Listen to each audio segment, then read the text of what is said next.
And let's come together to celebrate and amplify the force of Nari Shakti. Please welcome on stage Minister for Women, Child Development and Minority Affairs, Smriti Irani. Women are indeed reaching commanding heights, ladies and gentlemen, just like the Border Roads Organization's all-woman squad at India's highest post, higher than the Everest Base Camp. The BRTF 755 is situated at Hanle at an altitude of 15,000 feet.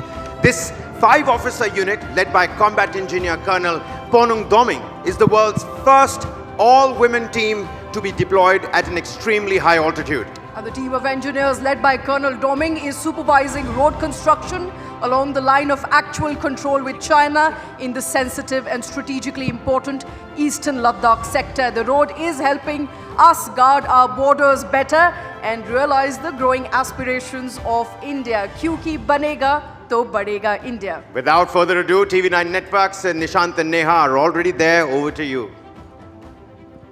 सबसे पहले तो मैं चाहूंगा जोरदार तालियों से स्मृति जी का स्वागत करें. हमारे लिए समय निकाला आपने. बहुत बहुत स्वागत है ma'am. Thank you very much. Neha. Well, this is a guest who needs absolutely no introduction. She is an icon in this country. Union Minister for Women and Child Development and Minority Affairs, and if I may add, the giant killer of 2019.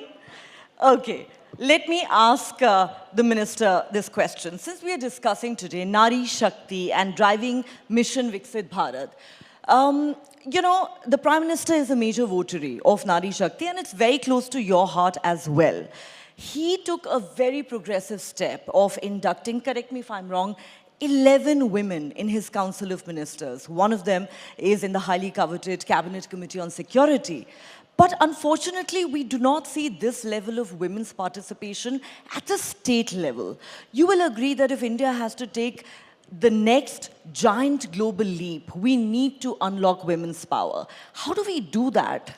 I think you do a great disservice to women when you presume that power is only if you're in a constitutional position. India has made an economic and a political case for why women need to be shoulder to shoulder with men or any other gender. The topic of conversation on your platform is what India thinks today.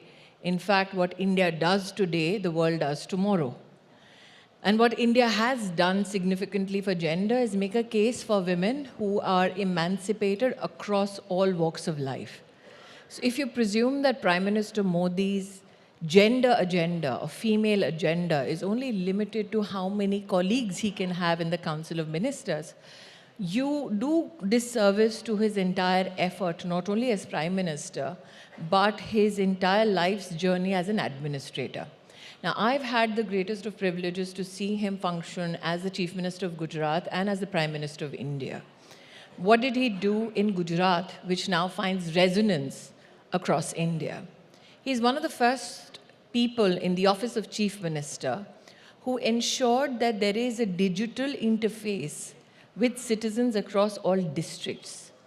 He then ensured that there was a digital interface where medical infrastructure in a district, along with medical infrastructure right up to the level of panchayat, combined efforts to look after women and children, and especially their health. There was something called e-Mamta, which he did as the Chief Minister of Gujarat, where from the day a woman registers herself to give birth, to ensuring that she is encouraged to deliver the child in a medical institution and not birth at home. That is something he started 2 decades ago. Now, what happens when you encourage pregnant women to deliver in a medical institution? You curb the death of the mother at childbirth and the death of the child if the child is born with some medical complications. Now, many people presume that Prime Minister Modi at the national front is now doing projects like Pradhan Mantri Matra Vandana Yojana, wherein 3.5 crore women have had cash transfers into their bank accounts up to the level of 6,000 rupees, only so that the day they take leave to go and see a doctor is compensated. Now imagine the detail to which he went, so that if women who are economically active want to look after their health, they should be compensated and institutional delivery should be promoted even at the national level. So what he did in the state today finds national success. Now, why am I giving this context, Neha? what happens, who gets counted? The world over, only women in institutional leadership positions get counted, as though only their success matters. What Prime Minister Modi has done is ensure women at every walk of life, in every platform, are counted. Now, when he was Chief Minister of Gujarat, he started something called Mission Mangalam, where he ensured that self-help groups in Gujarat had a business plan, had institutional credit, and serviced that credit so that their capacity financially could grow. Today, when I see that out of 90 million self-help groups, you have women in those self-help groups who receive nothing less than 8 lakh crore rupees from the government of India. But if you compute their economic value in the Indian ecosystem of economy, you will see that they do business worth $37 billion every year. Shouldn't those women count? So when Prime Minister Modi says that these 90 million women in self-help groups matter, there are many who've still not done the math of the rural economy impact that these women have. Now imagine this, for the first time we have a Prime Minister who says that these women have capacity to become lakpatis. The nomenclature itself is not gendered. It favors a man. It's a lakpati. So he talks about financial ambition. Women were always spoken about from an aspirational and emancipation point of view, as though they are waiting to be rescued. What Prime Minister Modi has done is make them equal partners in your economy. So I know that people who introduced this segment spoke about a lady who is leading road building efforts in the Indian Armed Forces at the line of actual control. But you also have not heard the story of, for the first time, Prime Minister Modi ensuring that the labor code allows companies to hire women for underground mining. So those are the stories that need to be told, because these women at leadership positions in underground mining, in space technology, matter. So yes, what the women in the Council of Ministers is just a political reflection, but the reality of what Prime Minister Modi has managed to do at the grassroots is enormous, and that's why I'm hopeful that what Prime Minister Modi in India has done today, the world should do tomorrow. And I say this because we have created that platform even during India's presidency at the G20. I'm sorry I'm taking so long, but I wanted to give context. आप जो बता रही हैं इस बात से हम पूरी तरह सहमत हैं। कल ही प्रधानमंत्री जी ने मन की बात में वो बताया था किस तरीके से गांव के ग्रासरूट लेवल पर महिलाओं को ड्रोन उड़ाना सिखाया गया, और वो ड्रोन दीदी का जो कॉन्सेप्ट है वो अपने आप में एक शायद दुनिया आगे जाके करेगी जिसका जिक्र आप कर रही हैं। मैम, आप पिछले महीने मदीना होकर आई और आपकी सरकार में एक सबसे अनप्रेसिडेंटेड चीज़ें ये हुई कि महिलाएं अकेले जाने लग गईं और उनकी संख्या भी 4000 के ऊपर। अब जो देखने वाली बात है, जब आप ऐसी जगह जाती हैं जहां पर अभी भी बहुत पाबंदियां हैं, वहां पर भारत का ये जो रिसर्जेंस है इसको कैसे देखा जाता है? देखिए, मेरा मदीना में या फिर हज की तैयारियां कैसे हों इसके संदर्भ में उस देश में जाना, प्रधानमंत्री मोदी की स्वीकार्यता जो इस्लामिक नेशंस में है उसका सबसे बड़ा एक मुझे लगता है प्रतिबिंब है। ये सत्य है कि महिला बिना महरम के अब जा सकती हैं हज के लिए। वो इसलिए भी क्योंकि धर्म में ये अनुमति थी, धर्म में ये पाबंदी नहीं थी। और प्रधानमंत्री मोदी जी ने जब इस निर्णय को करा तब उन्हें ये ज्ञात था कि जब धर्म पाबंदी नहीं देता तो प्रशासन क्यों पाबंदी और रोड़ा बने। उन्होंने व्यवस्थाएं कुछ ऐसी की। ये 4000 महिलाओं का जाना अपने आप में अद्भुत क्यों है? क्योंकि व्यवस्थाएं बन जाती हैं, लेकिन व्यवस्थाओं का इस्तेमाल जब तक विश्वास ना हो तब तक नहीं किया जाता। तो ये 4300 महिलाएं थी जो अकेले हज के लिए गईं। उनका वहाँ जाना इस विश्वास को भी दर्शाता है कि आज हिंदुस्तानी चाहे विश्व के किसी भी कोने में क्यों ना हो, वो जानता है कि अगर मुसीबत सरहद पार भी आई तो मोदी है तो मुमकिन है तुम घर लौटोगे ही लौटोगे। Very powerful indeed, and there is no doubt, ma'am, that the government has taken very many progressive measures with regard to women, whether it is 6 months maternity leave or even passing of the women's reservation bill that happened recently. But may I ask you a personal question? Because at the start I said, you are an icon, a role model for many around this country. Your personal journey has been marked by multiple milestones and firsts. You made a very successful transition from entertainment to politics. I think it would be safe to assume that there would have been many challenges along the way. Since we are talking about Nari Shakti, and frankly, you are an embodiment of that, I want to ask you, how did you manage to smash the proverbial glass ceiling and storm those male bastions? So firstly, the very idea of a glass ceiling is an American one. It is not a global south concept at all. And I say this vehemently for 2-3 issues. When the US had this whole feminist movement and spoke about the glass ceiling that needs to be broken, if you look at it anthropologically and from a perspective of social science, India had already had milestones with regards to women and their status in society. Point in case, if you're somebody who's a fiend for research, pick up the Arthashastra. Now in India, we passed the Prevention of Sexual Harassment at Workplace Bill in the year 2013.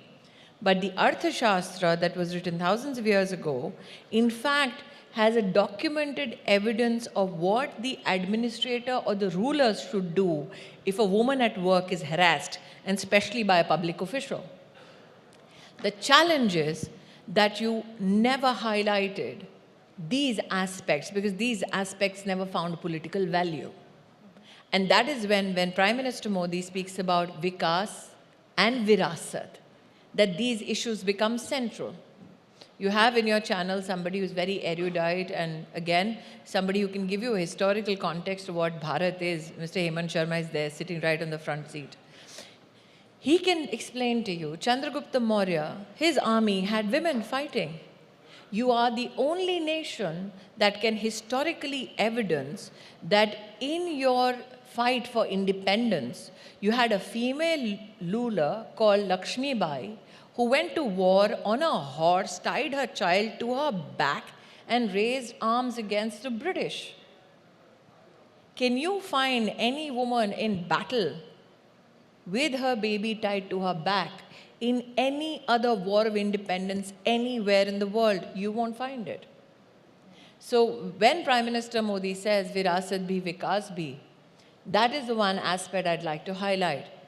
The second thing is that we do a great disservice to women when we keep them confined only to issues of women.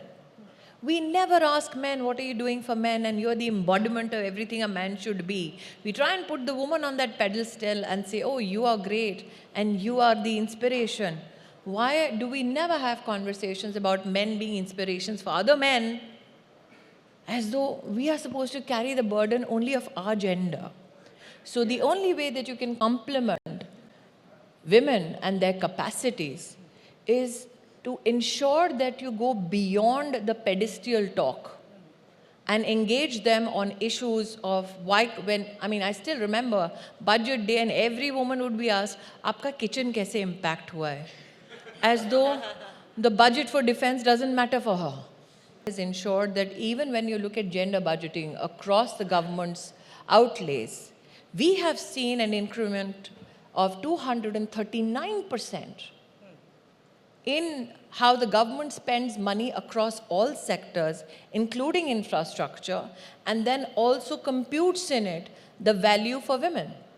So I think we have to now shift the conversation. And that's why I think one of the most tectonic shifts in narrative is when Prime Minister says we need to now talk about women-led development.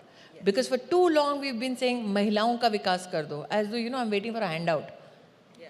So what Prime Minister Modi has done is say that if you want to develop as a nation, you can't afford to leave the women behind. Yeah. That is a much better conversation. May I ask you a follow-up question? Actually, I'm really glad you talk about how the issue of women's empowerment, women's rights should not be confined to just women. And I'm reminded of what Prime Minister Narendra Modi said a few years ago in his Independence Day speech.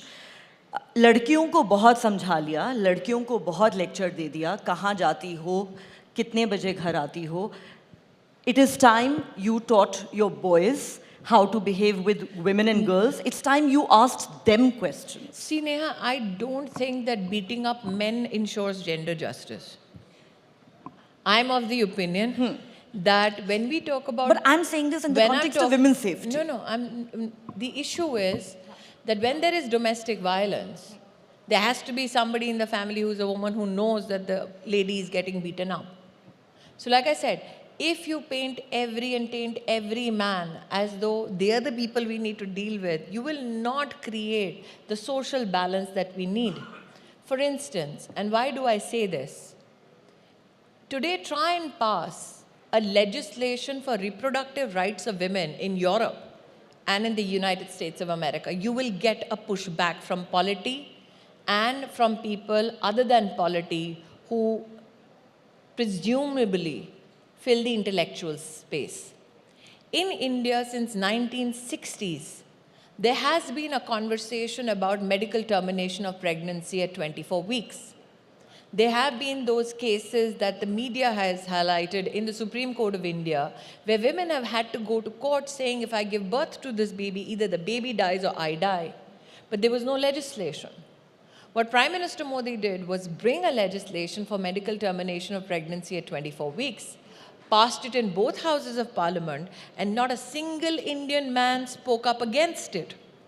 So the idea is, we've had a female Prime Minister before, but it is Prime Minister Modi who created the first ever menstrual hygiene protocol for administration to follow. And that is why I say that when you talk about the issues of women, don't discount the men. They are not the enemy. Ma'am, ये सवाल यहाँ पर जितने भी लोग बैठे हैं उन सबके मन में होगा. स्मृति ईरानी जी की नारी शक्ति क्या है? आप घर भी मैनेज करती हैं, पार्टी का काम भी करती हैं, सरकार का भी काम करती हैं. घर कैसे मैनेज करते हैं? मैं वाकई में मैनेज नहीं करता हूँ. I really don't manage. It's my mom who does it. The men never get asked this question, right? Precisely. I'm asking you, how do you, the multifaceted Smriti Irani. Rajneesh was on the panel before me. Were you asked, how do you manage your home? No, I'm saying, how do you manage so many things? No. So, was he asked, how does he manage his home? Sorry, Nishan, but I'm with her on this one. Never mind. No, even Rajneesh is with me on this one. Because he was asked questions purely on fintech. I wonder when will you ask me those questions? Okay, I'm going to ask you for. So the issue is that, now Nishan, why did I pick on this? And why did I say men are not the enemy? It is the psychology which is a challenge. The presumption for too long has been that men who are not educated, men who do not know better, men who do not have exposure to literature or to news or to intelligentsia will have an inherent bias against women. We need to recognize that there is an uncalled for but unrecognized bias that we all fight. And that seeps into conversation. And why do I not answer this question is I don't want to precipitate the bias. So if you start asking every man here, who looks after your baby? I will tell you who looks after mine. Ma'am, एक विषय है जो अभी एक data आया SBI का, उसमें लिखा कि अनपेड केयर, जिसको हम होम मेकर्स की भी बात करते हैं, वो भारत की इकोनॉमी में करीब 22 लाख करोड़ रुपए उसका मिनिमम अगर कंट्रीब्यूशन कहा जाए. Again, मैं आपसे समझना चाहूँगा, what is your take on it? मैं भी समझना चाह रही हूँ कि which part of that house relationship is to be monetized. For instance, when you say that the work of a mother is unpaid for, the work of a wife is unpaid for. So if I am tough on my kids, and we have guests who are internationally, I think today, here amongst us, and that is why I use a vegetable which they may possibly recognize in a conversation. If my kid doesn't want to have broccoli, and I want that kid to have broccoli, does that make me a bad mother and I get paid less? How do you quantify carrying a child for 9 months looking after that child when the child is not able to walk, talk, feed itself? How do you compensate for bones that are broken just because of childbirth? Is there any economist in the world that can compute that cost to me? Secondly, as a wife, today, if I do not do what my husband desires, am I to be computed monetarily less? So, if you start monetizing relationships, then do you reduce women to just that token that is a service component in your life? And that is what nobody has been able to explain to me. What does a female somebody who just runs a family, as you normally say, what does just running a family mean? How do you compute it? And is my love for my child and my husband for sale? No, it's not. So when we talk about unpaid work for women at home, what do you mean? Nobody's been able to explain it yet. If you talk about women who work in, let's say, their own field for agriculture purposes, then you want to compute what her takeaway may have been if she was a day labor. Would you do the same for the man? So that is why it sounds very fanciful, because everybody in the global north has been trying to do it. But the issue is that what is the crux of our systems in families? It is mutual trust. It is mutual respect. Can you respect somebody that you need to pay to love and care? Very well said, ma'am. Very well said. And perhaps it's a problem of mindset more than anything else. The terms housewife, homemaker are often used, I think, in a derogatory fashion, There's not nothing, according the No, respect I that don't women think, deserve for the work firstly, they do. I don't think women give a damn about whether you call them a housemaker or some ambitious lady. Women are not driven by those schisms. I genuinely believe that when you try to contextualize such conversation from an economic point of view, you better have something which is a solid economic perspective for policymakers to opine on. The development sector, which is your NGO ecosystem, works on a lot of contexts. But ultimately, for policymakers to make life easier for people, what do you need to do? I'll give you one example. Ayushman Bharat started, right? 10 crore families, 300 million Ayushman Bharat cards given out to citizens. How has it helped women? Now, cancer of the breast is something that not many people in our country spoke about openly. But there was a presumption that this is culturally not permissible as a topic of conversation. If you look at the numbers in Ayushman Bharat, women have personally gotten themselves screened for cancer of the breast and the cervix. 24 crore women. What does that mean? That they knew what the problem was, they knew where to get the help from, all they lacked was the resources.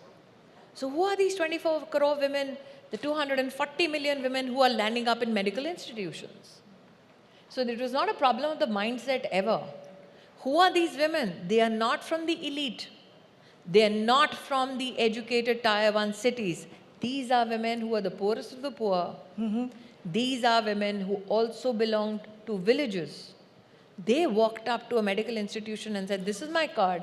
I need to get myself screened for breast cancer and cancer of the cervix. That's a huge cultural, I think, takeaway from Ayushman Bharat. Yeah. But if you look at numbers financially, and Rajneesh is better at all this than I am, but if you look at the numbers financially, Prime Minister Modi in the past 10 years has taken out 25 crore Indians, 250 million, if I'm right, out of multidimensional poverty.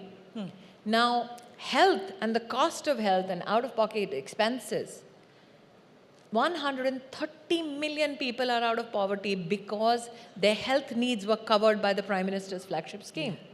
So it is not now only about how do you service women, it is what is the overall budgetary impact on your system? What is the over social impact on your system? And why am I saying this? No other country in the world is running such a complex and such a large medical ecosystem. We are running it. Obamacare ran in a limited fashion, but it did not run in a country of 1.4 billion people. Ayushman is running in a country of 1.4 billion. Right. Another issue, your food grains to the doorstep of 800 million citizens for 2.5 years, that is an administrative miracle which is not happening anywhere in the world. Given our numbers, most Without certainly. disruption. Yeah. So that is why I said, what India does today, the world does The world tomorrow. does tomorrow. But since we're talking about health, I think we need to touch on education as well. Very quickly, two-pronged question for you. Number one, we still have a huge challenge of a high dropout rate amongst girls in schools. Perhaps more What are needs the to be numbers? done. Sorry? What are the numbers? Okay, I don't have the data handy right now, but it continues Because to be a I challenge. do, that's why I know that the numbers are curtailed and they've not gone up. They've not gone up. But you'll agree it's a challenge.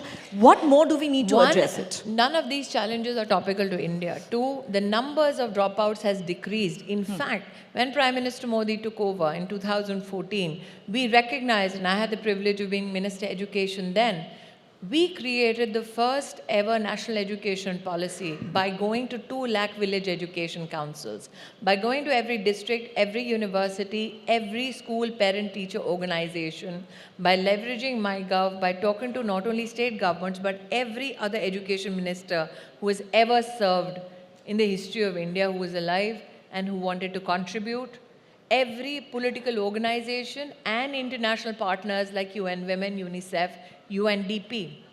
That being said, one of the challenges, especially for women in higher education, today we have close to 263 million kids in K-12. We have around 36 to 38 million kids in higher education. What happens to women who used to not transition from grade 12 onwards to higher education? One of the biggest challenges was that they were not doing, say, things like PhD because they were moving cities either after marriage or for a job. The minute credits were made, given national movement, academic credits, that is when the numbers now of women who are doing PhDs in India has gone up by 99%. 43% of all STEM graduates in India are women. And Prime Minister Modi realized that one of the greatest challenges with regards to dropout is that when the girl enters the menstrual cycle age, they used to drop out for those issues because they didn't have access to toilets. So in the first year of him being Prime Minister, he built 400,000 toilets, marked and mapped. I was there because we did it, so I can say this with satisfaction. Mapped every toilet which was not available in every government school in collaboration with states. I think that's one of the greatest examples of cooperative federalism because not one state backed out. So we know that at every level of engagement, and that is when Prime Minister Modi had the education policy come out, for the first time in the history of independent India, it has a gender inclusion fund that helps fund infrastructure only for education of women and young girls. Ma'am, इस show को wind up करने से पहले आपसे एक सवाल political में ज़रूर पूछना चाहूँगा. एक तरफ हम लोग ये बात कर रहे हैं और दूसरी तरफ एक संदेश खाली जैसी घटना होती है जहां पर कार्रवाई भी नहीं हो रही है और चीज़ों को छुपाया जा रहा है. उस पर आपका टेक क्या है मैम? यहाँ पे क्योंकि आपके अंतर्राष्ट्रीय बहुत सारे मेहमान बैठे हैं, मैं उनके सामने अपने देश के आंतरिक विषयों के ऊपर जो तीखापन आप मेरे लहजे में नॉर्मली देखते हैं, I'm very mindful of our international guests, and that is why I want to just say this. वहाँ जो हुआ, और मैं जानबूझकर हिंदी में ही कहूँगी, वहाँ जो हुआ वो भारतीय तो क्या किसी भी इंसान की सोच के परे है. मैंने ये पश्चिम बंगाल में जब हिंसा हुई थी चुनाव के बाद तब कहा था कि शायद मीडिया में भी इस प्रकार का एहसास है कि अगर भाजपाई है तो उसे मौत के घाट आसानी से उतारा जा सकता है. अगर भाजपा की महिला कार्यकर्ता है उसको उसके घर से उठाकर सामूहिक बलात्कार किया जा सकता है. अगर भाजपा का युवा मोर्चा का कोई कार्यकर्ता है तो उसे गांव में खुले खेत में पेड़ से रस्सी से टांग कर मारा जा सकता है। अगर भाजपा का कोई वरिष्ठ कार्यकर्ता है तो उसके घर को आग लगाई जा सकती है। एज दो चूंकि हम भाजपा से हैं इसलिए पश्चिम बंगाल में हमें कोई मौत के घाट उतार दे तो किसी को कोई फ़र्क नहीं पड़ना चाहिए, क्योंकि ये हमारी पॉलिटिकल कॉस्ट है जो हम देते हैं लड़ने के लिए। संदेश खाली में वो हैं जो भाजपाई नहीं हैं। They came for us first. They are coming for their own now. आप सोच सकते हैं कि जिन लोगों ने ममता जी को वर्षों वर्ष तक सहयोग दिया, सहायता दी, उन औरतों को घरों से उठा उठा कर बलात्कार किया जाता है। क्या ये कोई सोच सकता था कि ममता बंदोपाध्याय को पता ही नहीं है कि हाउस टू हाउस औरतों को उनकी उम्र, उनके धर्म के आधार पर चिन्हित करके उठाया जा रहा था। और इसलिए मैंने कहा they came for us first, they are coming for you now. और निशान जी, स्तब्ध करने वाली बात यह है, राजनीति अपनी तरफ, कांग्रेस के कार्यकर्ताओं की भी हत्या हुई। कांग्रेस के लोग भी वहाँ जाकर बात करना चाहते हैं, लेकिन वो शहजादे जो अभी भी राजनीति के भूल भुलैया में खुद को खोज रहे हैं, उनके पास इस विषय के लिए एक शब्द नहीं है। Okay, ma'am, I know this is a very, very serious subject, but since I we're am running not out of... deliberately speaking on this subject in English because we have international guests, and I'm very mindful that in front of international guests, I will not talk about domestic political agendas. We appreciate that. But can I just ask you a question in a lighter vein, since we are wrapping up this conversation? Sure. You recently posted a picture of your father with the Prime Minister, and the caption read, "When the boss meets the father and you pray, they don't exchange complaints about you. Parent-teacher meeting चल रही है." तो मैं आपसे ये पूछना चाहती हूँ कि वो पेरेंट टीचर मीटिंग कैसी रही, टीचर ने पेरेंट को रिपोर्ट कार्ड कैसी दी? My father is habituated to me getting him in trouble. I still remember as a kid, between my parents, they used to do a coin toss to say, आज स्मृति की report card लेने कौन जाएगा? I think this is the first time that my father was happy to be in attendance to meet with my teacher. The fact that you can even be a student in Prime Minister Modi's class is a great privilege, Neha. I'm 47 years of age, and I have lived to witness history and a legend at work myself. I have witnessed a man standing there in Parliament ensuring Article 370 is revoked. I have witnessed 33% reservation for women passed in both houses of Parliament. I have witnessed Ram Lalla Virajman. I've been a part of history, and I've been with a legend who has made history.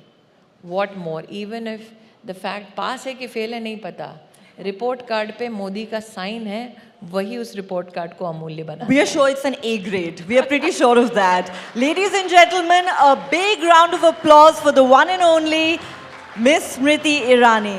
Thank you for the conversation. Thank you, ma'am. It's been lovely talking to you. Thank you so much, ma'am. Thank you so much, Neha and Nishant, for conducting that riveting session nonetheless. Ladies and gentlemen, please don't keep the applause coming. Union Minister Srimati Smriti Irani.